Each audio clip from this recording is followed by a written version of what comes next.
Méditer, c'est tout. Point 24. Je vais le dire sans tourner autour du pot, parce que c'est ainsi qu'on me l'a présenté. Quand on est anxieux, la méditation n'est pas négociable.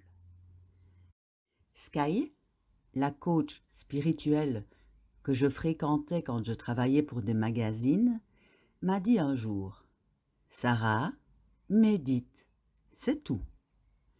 Le mardi après-midi, blotti sous une couverture en cachemire dans son bureau ensoleillé avec vue sur le port, j'avais envie de disséquer le pourquoi et le comment de la méditation et de son fonctionnement.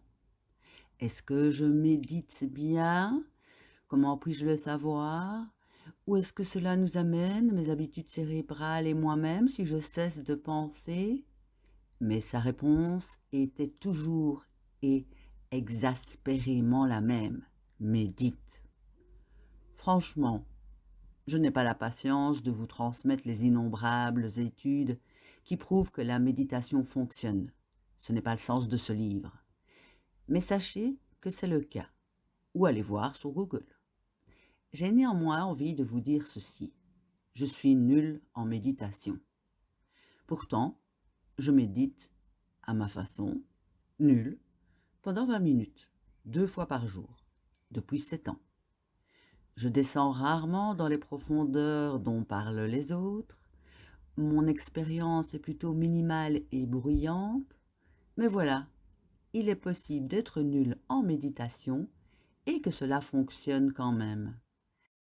La simple attention de se poser avec soi-même est, sur le plan cérébral, un acte d'attention envers soi qui, de fait, déclenche le circuit de la récompense.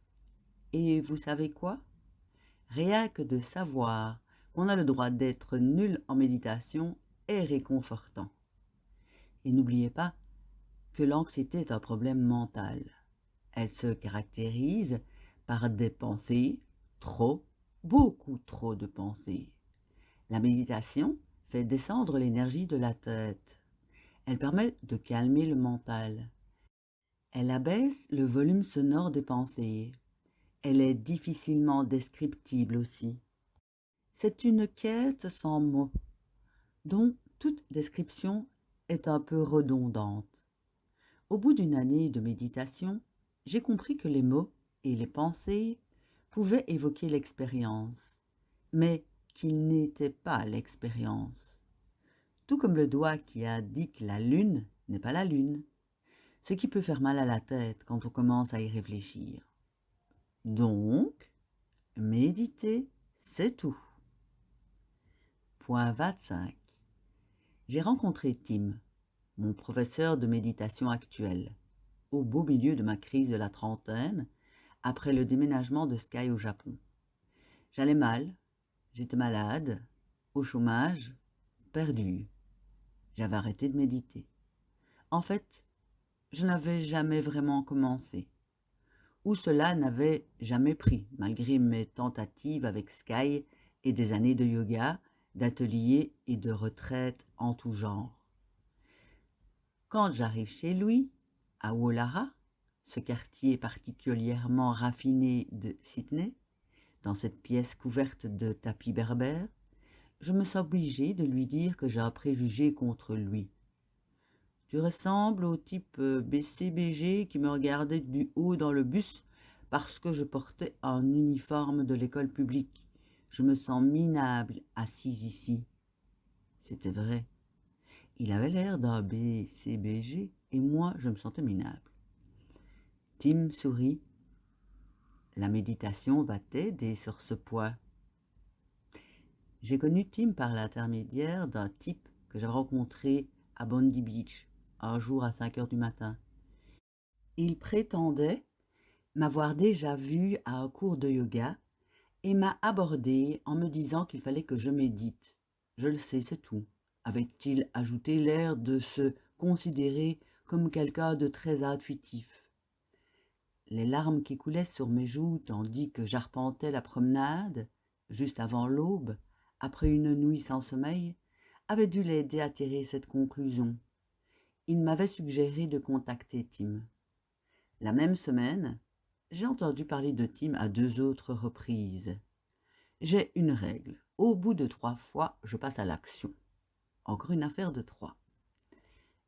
J'ai appris la méditation de tradition védique, dite méditation transcendantale, née il y a plus de 5000 ans en Inde et arrivée 2000 ans plus tard en Chine, où elle a donné naissance à la tradition bouddhiste. C'est une technique avec un cadre structuré, mais qui laisse une certaine liberté. On la pratique assis sur une chaise ou sur le sol 2 fois par jour, et de préférence après avoir pris sa douche, car en méditant, on excrète une substance sur le front qui donne à la peau une apparence plus jeune et qu'il vaut mieux ne pas nettoyer. On récite mentalement un mantra pendant 20 minutes. Et voilà, si le mental s'égare, on revient au mantra. On ne se préoccupe pas de sa respiration, ni de sa posture, ni des chakras. On revient au mantra. Quand des pensées surgissent, c'est bien. En fait, c'est mieux que bien. Les pensées sont de petites bulles de stress que la conscience croise sur la voie de la tranquillité. Quand on pense, on libère ces bulles de stress. Pop, pop, et on revient au mantra. C'est séduisant de savoir que mes pensées font partie intégrante du processus, que je n'ai pas à me battre contre moi-même. J'irais même jusqu'à dire que mon mental dague et foutraque est ce qui m'aide à atteindre un état méditatif.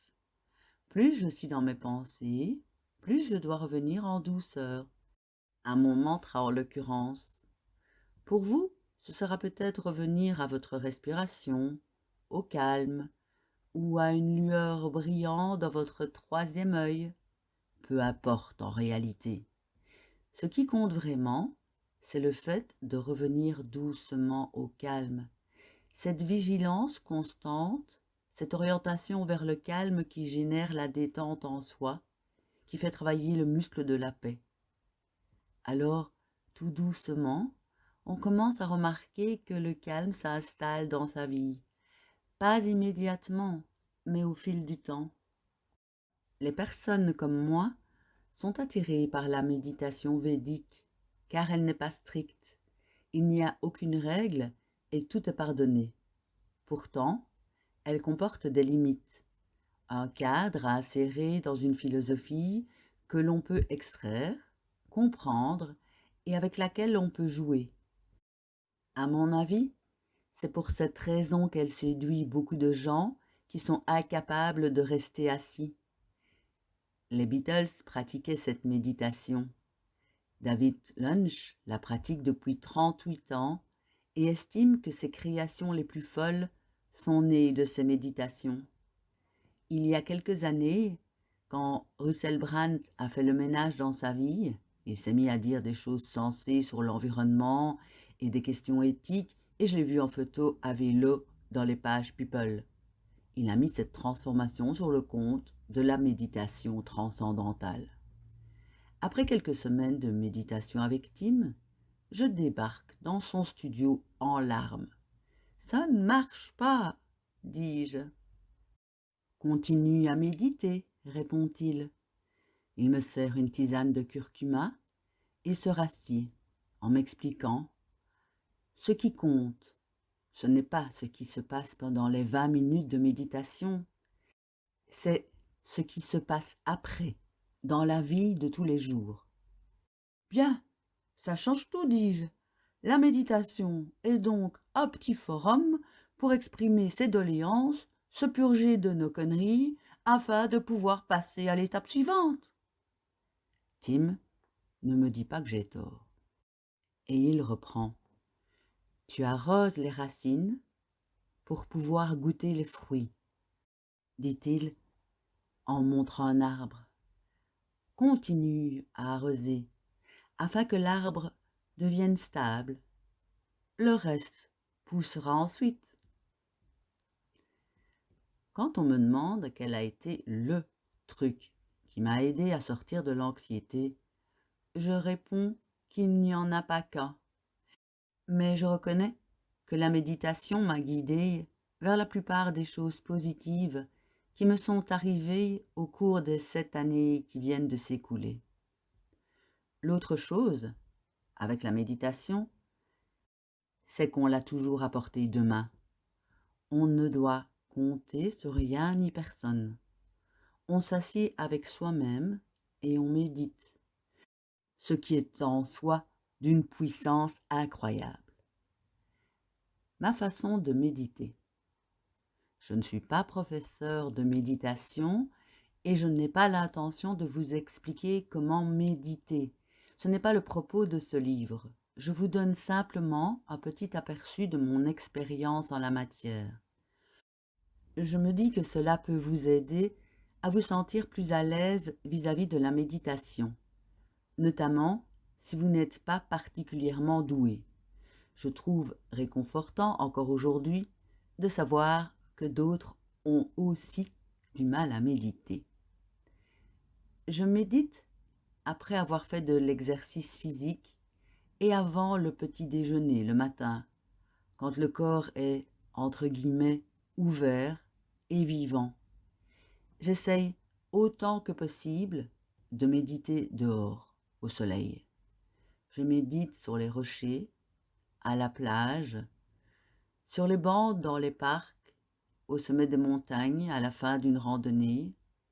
Mon mental s'égare toujours, revenant à ma liste de tâches à accomplir ou à ce que je vais faire après la méditation. En réalité, la méditation tout entière est un bras de fer avec mon envie irrépressible de planifier. Quand elle surgit, je détourne, avec douceur et constance, mon attention de cette envie irrépressible pour revenir au mantra. C'est comme détourner son regard du bazar entassé à sa droite, de la conversation mouvementée à sa gauche, pour regarder droit devant soi, doucement, sans mouvement brusque, en revenant simplement, régulièrement, vers le centre. Ma tête oscille frénétiquement comme celle des petits chiens qu'on pose sur la plage arrière des voitures. Elle ne s'arrête qu'une fois que je commence à descendre dans le calme et que mes pensées se posent, comme les oiseaux dans les arbres de la retraite de yoga dont j'ai parlé plus haut, si toutefois je descends. Parfois, j'ouvre les yeux et me retrouve pratiquement nez à nez avec le mur du fond de la pièce, comme Chucky. Un jour, je me suis mordu la lèvre en donnant un violent coup de tête sur la droite. Je sais que Tim, mon professeur, me regarde en souriant quand je me débats contre mon anxiété. Parfois, il arrive encore que ce soit elle qui gagne. Autre chose, plus l'environnement est quelconque, mieux je médite. J'adore méditer dans des taxis, dans la voiture garée dans une rue passante, entre deux rendez-vous, dans l'avion au décollage, assis sur un trottoir au soleil, dans une ruelle en allant à une réunion. Une fois, quand je travaillais pour la télévision, j'ai médité dans les toilettes mobiles en attendant qu'on enlève mes bigoudis. Méditer dans des endroits banals fait baisser mes attentes. Ce qui compte, c'est d'être présente à moi-même et la joie simple d'être, tout simplement, moi-même, simplement en train de méditer. J'ai remarqué que ce que je pratique en méditant se vérifie aussi désormais dans ma vie. Je me détourne tranquillement de l'agitation et de ce qui ne va pas pour me concentrer sur ce qui est stable, entre guillemets. Mon assistante, Jo, me fait remarquer que je parviens à me couper pendant nos réunions, des catastrophes du bureau, des laveurs de vitres et des sirènes qui hurlent dans la rue. Je ne sursaute plus au moindre bruit, je reste calme et stable. À mesure que la douceur s'installe, en dépit des pensées qui caracolent dans ma tête, j'ai l'impression que les limites rigides de mon corps se détendent. C'est comme si je dégrafais un corset, ou déboutonnait un jeans serré et que mon corps pouvait se dilater doucement et mes cellules s'étirer voluptueusement dans l'espace ainsi créé. Mes dents se détendent dans ma mâchoire, l'intérieur de mes narines se relâche, et si ce n'est pas le cas spontanément, j'émets cette attention. Mes ongles se détendent au bout de mes doigts, mes cils s'assouplissent, je me sens majestueuse, magnifique, flottant dans un nuage moelleux. Parfois je traverse ce que j'appelle une phase bonhomme Michelin. Je suis absolument convaincue, les yeux fermés, que mon corps s'est dilaté de plusieurs mètres en de gros bourrelets gonflés, et je sens ma conscience se dilater aussi pour correspondre à ce corps. Tout ce qui est rigide en moi s'étend en douceur. Si vous possédez un ordinateur Mac, vous connaissez le contact aimanté de la fiche du câble d'alimentation quand on le relie à l'ordinateur. Eh bien, j'ai la même sensation quand et si j'atteins l'état de plénitude et d'expansion que je viens de décrire. Clac, ça colle parfaitement. Je suis connectée. À la fin de la méditation, j'essaye de conserver cette sensation. J'ouvre lentement les yeux et je garde en moi cette douceur. Je m'étire un peu, me lève tout en la gardant en moi. J'essaie de la conserver aussi longtemps que possible. En rentrant chez moi, en prenant ma douche, en préparant mon sac pour la journée, je la garde, je la garde, je la garde. Dépose minute. Vous ne méditez pas encore? À l'époque où j'avais moi-même du mal à m'y mettre, Sky m'a appris un truc qui m'a servi de mesure provisoire. La dépose minute. En l'occurrence, arrête ta tête et dépose-toi dans ton cœur. Comme je l'ai déjà dit, quand on est anxieux, on est entièrement dans sa tête. En conséquence, tout ce qui peut nous sortir de notre tête est bon à prendre. Cela fait travailler un autre muscle. Dans mon bureau chez Cosmos, j'avais collé un post-it. Dépose minute. Sur mon ordinateur. Plusieurs fois par jour, je lisais et me déposais dans mon cœur un petit moment. Il suffit de se concentrer sur cette sensation quelques secondes pour l'éprouver. Essayez de mettre vos pensées sur pause pendant 1 minute et de vous concentrer sur l'endroit situé juste sous le sternum. Percevez-vous le changement? Sentez-vous une sagesse, entre guillemets, vous envahir? Il suffit d'accéder brièvement à cette sensation pour qu'elle soit à l'œuvre. Point Vatsis, Sukshma, c'est un mot en sanskrit, un adjectif qui veut dire subtil, ou un substantif, spontanéité, naturel, absence d'effort. Pendant la méditation, on pratique le sukshma en revenant en permanence au mantra. Il suffit de prononcer le mantra spontanément, avec naturel et sans effort.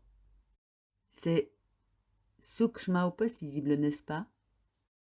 Comme quand un enfant pose la main sur votre bras la nuit pour vous dire qu'il n'arrive pas à dormir. On ne peut pas s'efforcer d'être spontané, naturel. On l'est, c'est tout. Maintenant, en cet instant. Je crois que c'est ce qui me plaît dans cette pratique, car c'est l'une des rares choses que je ne peux ni planifier ni attendre. Il n'y a ni échauffement, ni répétition générale fastidieuse. Je le fais, tout comme je tape ce passage de mon livre sur mon clavier, spontanément, sans effort. Assise dans une bibliothèque, en face d'une personne qui respire fort, avec 2 cafés dans le ventre, dont j'aurais franchement pu me passer. Une éponge sous le crâne. Si vous méditez régulièrement et que l'anxiété vous complique parfois la tâche, ajoutez cette astuce à votre recette habituelle. Imaginez une éponge tout autour de votre cerveau qui éponge et absorbe toutes les petites bulles d'anxiété, tout en bougeant au rythme du mantra et de votre respiration. Vous aurez probablement l'impression que l'intérieur de votre tête s'élargit. La respiration abdominale fonctionne aussi. Il faut noter que la méditation est un exercice très, très difficile quand on est super anxieux. Il faut parfois faire un trop grand écart. Le passage d'une crise de panique à la paix intérieure est trop radical. C'est vraiment trop demandé. Alors dans ce cas, essayez de faire de profondes respirations abdominales. Des tas d'études vont en ce sens.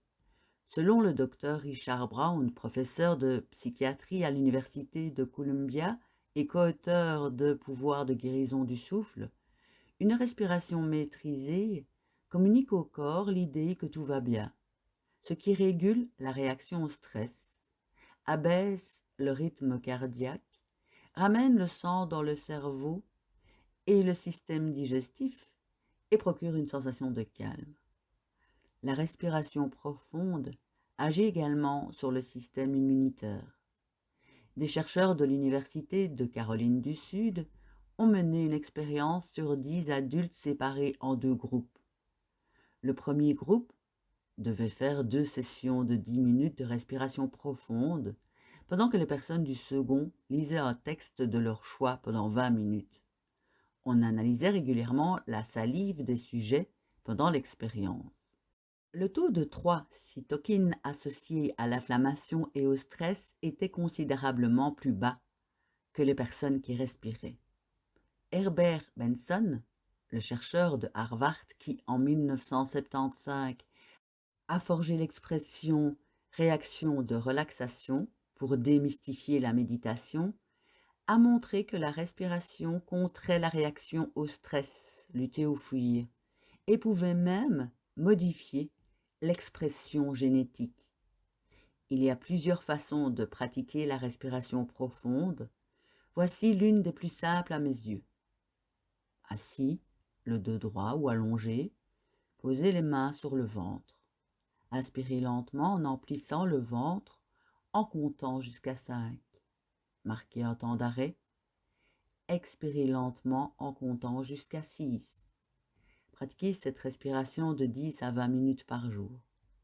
Si vous n'avez jamais pratiqué la respiration profonde, commencez doucement en inspirant sur 3 temps et en expirant sur 4 temps, puis en augmentant progressivement la durée des respirations. Vous pouvez aussi la pratiquer pendant seulement quelques minutes au début, puis augmenter progressivement.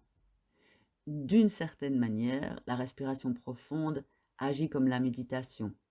Détourner l'attention de son mental ralentit l'activité du cerveau récent et active le circuit de la récompense. En modifiant délibérément le rythme, la profondeur et le mode de sa respiration, on peut changer les messages qu'on envoie au cerveau.